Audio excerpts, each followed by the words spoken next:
Okay, so now we'll try to cut with the Dewalt saw. I really wish that Milwaukee had the power that the Dewalt has. But oh no, it's not bad. I mean, it's perfectly fine for especially cutting, stuff like this plywood or something. That walnut, a little more taxing on it, but it would.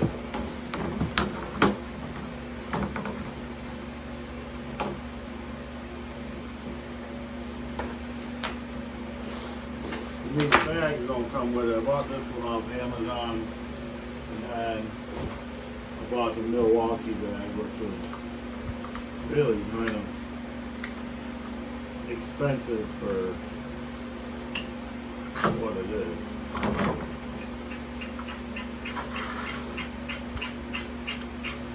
Put these tracks together. It's time to replace these splinter strips on it. The other problem I have with this is, let me show you. These screws just fall out of here. I gotta replace them. Although, I will admit, that is a Festool connector. So, I'm a little surprised that they're just so loosely in there like that. But I guess I should have just tightened them up. But when I was done with it.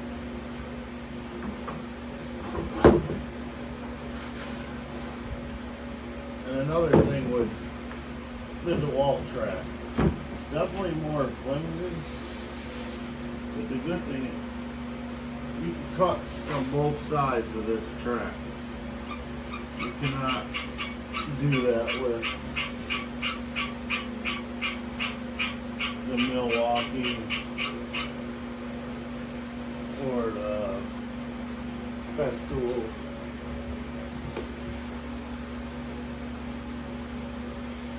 Let me just slide it back a little here. 1 second.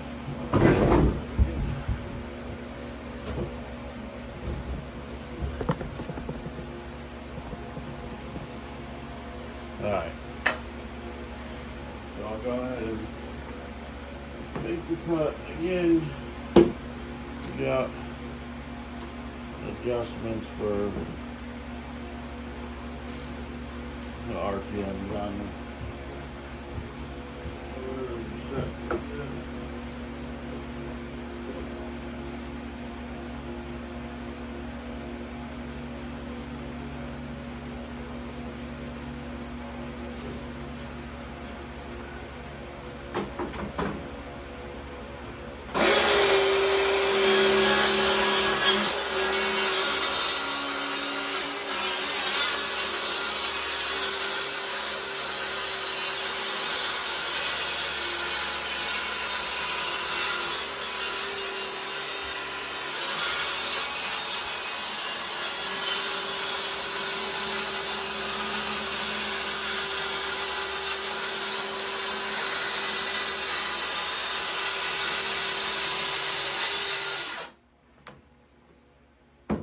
Forget I did need to change the blade on that, but you can just hear the power difference. So that blade's a little messed up. I believe I hit something buried in one of them slabs of wood that I used this on.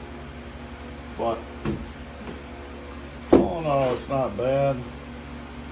It does have the adjustments to go tighter or looser on the track.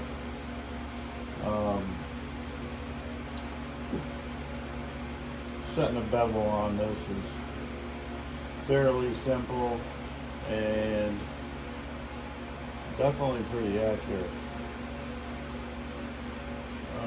I don't know about fine tuning it. I haven't had to, luckily, as far as setting it to 0 or 45 or whatever.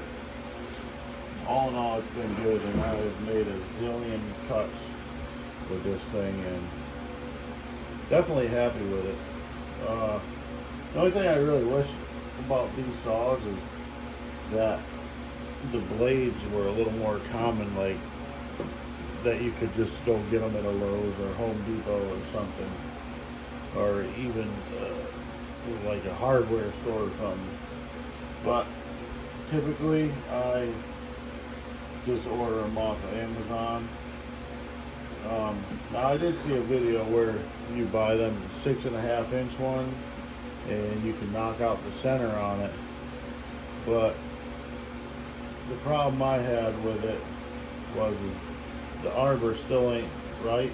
And the one that I did find where the arbor was right, the blade was actually thinner than the riving knife, so you would almost have to fight to push that thing through if you could even get it to go through. So honestly, if you buy one of these, spend the money on a good blade. That's like 90% of your cut, whether it's going to be clean or smooth or whatever, is worth a good quality blade. And yeah, for sure we do that. But again, all in all, I'm pretty happy with that. I do kind of like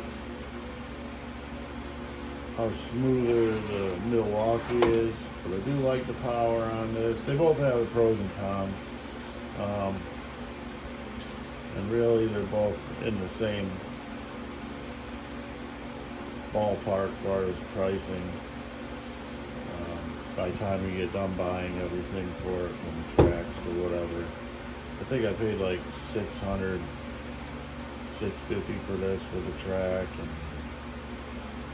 2 tracks and a blade and all that, and battery, charger. But hopefully this helps some of you decide out there what you think, or if you know anything about the two, what's your thoughts on them, and what would you recommend?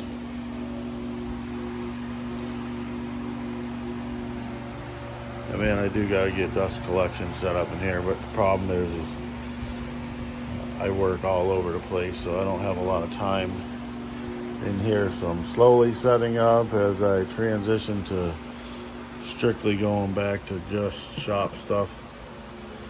But anyways, see you on the next one.